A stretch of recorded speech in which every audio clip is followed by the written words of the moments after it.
আসসালামু আলাইকুম। সংবাদে আপনাদের সবাইকে স্বাগত জানাচ্ছি। আমি ফিরোজ তোহা। শুরুতেই সংবাদ শিরোনাম।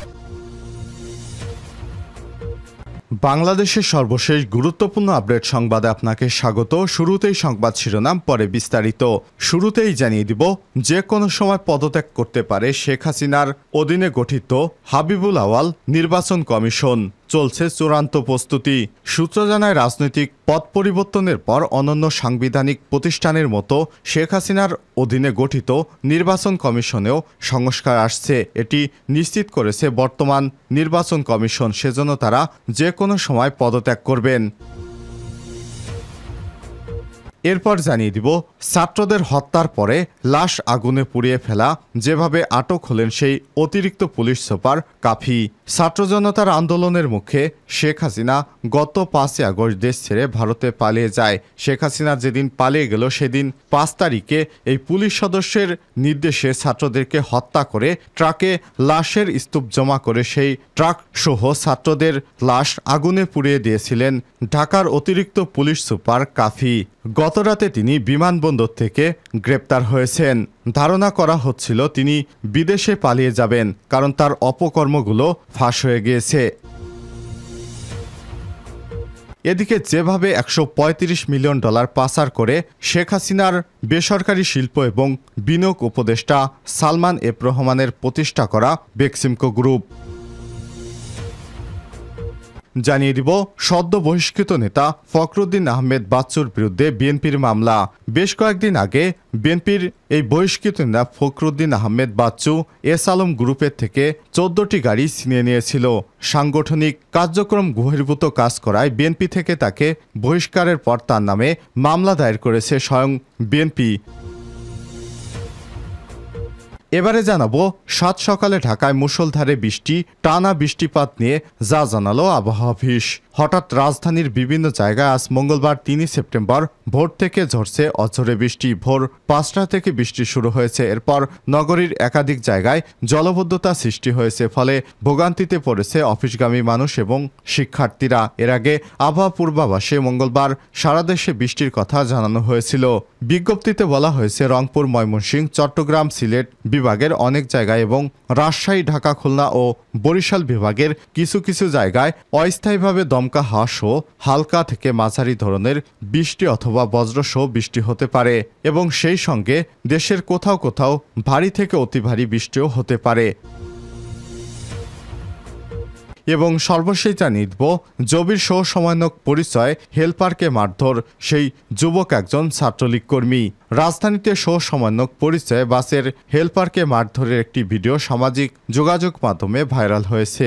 এ নিয়ে কটূক্তির শিকার হয়েছে বৈষম্যবিরোধী ছাত্র আন্দোলনের নেতৃত্ব দেওয়া সমন্বয়ক সহ সাধারণ শিক্ষার্থীরা। এবার প্রকাশ হলো সেই যুবকের পরিচয়। তিনি ছাত্রলীগের কর্মী। জানা যায়, হেলপারকে মারধর করা এই যুবকের নাম তৌসিফ শাকিল। সে জগন্নাথ বিশ্ববিদ্যালয়ের রসায়ন বিভাগের 2018-19 বর্ষের শিক্ষার্থী। তিনি ছাত্রলীগের কর্মী। প্রিয় দর্শক, এতক্ষণ শুনছিলেন সংবাদ শিরোনাম, এবারে বিস্তারিত। তবে তার আগে বন্ধুরা, অনুরোধ থাকবে এই সংবাদটিতে একটি লাইক দিন। এই চ্যানেলে আপনি নতুন হয়ে থাকলে আমাদের সংবাদটি দেখতে দেখতে চ্যানেলটি সাবস্ক্রাইব করে রাখুন, যাতে করে বন্ধুরা আমাদের পরবর্তী লেটেস্ট আপডেট সংবাদগুলো সবার আগে আপনার কাছে পৌঁছে যায়। এবারে বিস্তারিত। যে কোনো সময় পদত্যাগ করতে পারেন আওয়াল কমিশন। চলছে চূড়ান্ত প্রস্তুতি। যে কোনো সময় পদত্যাগ করতে পারেন কাজী হাবিবুল আওয়ালের নেতৃত্বাধীন নির্বাচন কমিশন। এরই মধ্যে সিইসি এবং অন্য কমিশনাররা পদত্যাগের সার্বিক প্রস্তুতি সেরে নিয়েছেন বলে জানিয়েছে তাদের ঘনিষ্ঠরা। সূত্র জানায়, রাজনৈতিক পথ পরিবর্তনের পর অন্যান্য সাংবিধানিক প্রতিষ্ঠানের মতো নির্বাচন কমিশনেও সংস্কার আসছে। এটি নিশ্চিত বলে মনে করছে বর্তমান কমিশন। সেজন্য বেশ কয়েকদিন ধরেই মানসিকভাবে প্রস্তুতি নিচ্ছেন তারা। সিইসি সহ অন্য কমিশনাররা অফিস করলেও বর্তমানে তাদের বিদায়ের প্রস্তুতি প্রাধান্য পাচ্ছে। শেষ সময় নিজেদের প্রয়োজনীয় জরুরি কাগজপত্র সহ অন্যান্য সামগ্রী সরিয়ে নিচ্ছেন তারা। বিশেষ করে গতকাল সোমবার নির্বাচন কমিশনের বৈঠকের পর কমিশনে তাদের পদত্যাগের গুঞ্জন ছড়িয়ে পড়ে। আজকালের মধ্যে সিইসি সহ সবাই পদত্যাগ করবেন। কমিশনার পদত্যাগ করতে পারেন বলেও চাউর ওঠে। এ ব্যাপারে জানতে চাইলে নির্বাচন কমিশনার মোহাম্মদ আলমগীর গতকাল সন্ধ্যায় কালবেলাকে জানিয়েছেন, আমরা যে কোনো সময় পদত্যাগের জন্য প্রস্তুত, তবে সময় কখন সেটা বলতে পারছি না। তবে আগামীকাল অর্থাৎ আজ মঙ্গলবার পদত্যাগ করছেন কিনা জানতে চাইলে আরেক কমিশনার মোহাম্মদ আনিসুর রহমান বলেন না, এই বলে তিনি কল কেটে দেন। ছাত্র জনতার বিক্ষোভে শেখ হাসিনা পালিয়ে যাবার পর নতুন অন্তর্বর্তীকালীন সরকারের শপথের পর রাষ্ট্রের বিভিন্ন গুরুত্বপূর্ণ প্রতিষ্ঠানে ব্যাপক রদবদল চলছে। পদত্যাগের হিড়িক পড়েছে সব সেক্টরেই। রাষ্ট্র সংস্কারের চলমান প্রেক্ষাপটে কেউ কেউ স্বেচ্ছায়, আবার কেউ কেউ বাধ্য হয়ে পদত্যাগপত্রে সই করেছেন। এ থেকে বাদ যায়নি বিচারাঙ্গন সহ সব বড় বড় স্বায়ত্তশাসিত এবং সাংবিধানিক প্রতিষ্ঠানও। উদ্ভূত পরিস্থিতিতে নির্বাচন কমিশন, ইসি পুনর্গঠন এবং বিষয়টিও বেশ জোরে সোরে আলোচনা চলছিল গত কয়েকদিন ধরে। এমন প্রেক্ষাপটে সম্প্রতি পত্রিকায় একটি কলাম লিখে নিজের বক্তব্য তুলে ধরেন প্রধান নির্বাচন কমিশনার সিসি কাজী হাবিবুল আওয়াল। কলামে তিনি অসাংবিধানিক উপায়ে সংসদ ভেঙে দেওয়া হয়েছে বলে সমালোচনা করেন। পাশাপাশি হাসিনা সরকারের পতনের পর দায়িত্ব নেওয়া বর্তমান সরকারের কোনো কর্মকাণ্ডেরও সমালোচনা করেন সিসি। সূত্র জানায়, অন্তর্বর্তীকালীন সরকারের দায়িত্ব নেওয়ার পর নিজেদের অবস্থান এবং করণীয় জানতে সরকারের শীর্ষ পর্যায়ের সঙ্গে দেখা করার বারবার চেষ্টা করেও ব্যর্থ হয়েছে আওয়াল কমিশন। আরে সরকারের সাড়া না পেয়ে প্রধান নির্বাচন কমিশন সিসি কাজী হাবিবুল আওয়াল কলাম লিখে সরকার বা জনগণকে তাদের নিজেদের অবস্থান জানানোর চেষ্টা করেছেন। সেখানে তিনি নিজেও দাবি করেন নির্বাচনের জন্য কোনো লোক বা পাওয়ার তিনি পত্রিকায় কলামের মাধ্যমে বক্তব্য তুলে ধরেছেন। প্রধান নির্বাচন কমিশনার এ কলাম বেশ তোলপাড় সৃষ্টি করেছিল। গুরুত্বপূর্ণ সাংবিধানিক পদে থেকে সংসদ ভাঙা নিয়ে রাষ্ট্রপতির সিদ্ধান্তের সমালোচনা করায় সিসির পদে থাকা নিয়ে প্রশ্ন তোলেন আইন এবং সংবিধান বিশেষজ্ঞরা। এছাড়াও সিসি পদে থাকার নৈতিক অধিকার হারিয়েছেন বলে মনে করছিলেন অনেকেই। তবে আওয়াল কমিশন যে সরে দাঁড়াচ্ছে, এই কলাম তার পূর্ব প্রস্তুতি বলেও মন্তব্য করেছেন কেউ কেউ। হত্যার পর লাশ পুড়িয়ে ফেলা, যেভাবে আটক হলেন সেই পুলিশ সুপার কাফি।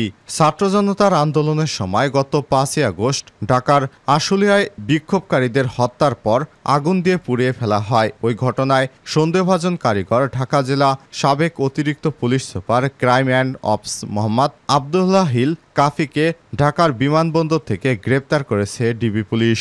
জানা যায়, সোমবার 2 সেপ্টেম্বর তার অর্থাৎ আবদুল্লাহ হিল কাফি পালিয়ে যাওয়ার খবর পায় আইনশৃঙ্খলা রক্ষাকারী বাহিনী। দিনভর চেষ্টার পর রাত 10টার দিকে তাকে হজরত শাহজালাল আন্তর্জাতিক বিমানবন্দর থেকে গ্রেপ্তার করা হয়।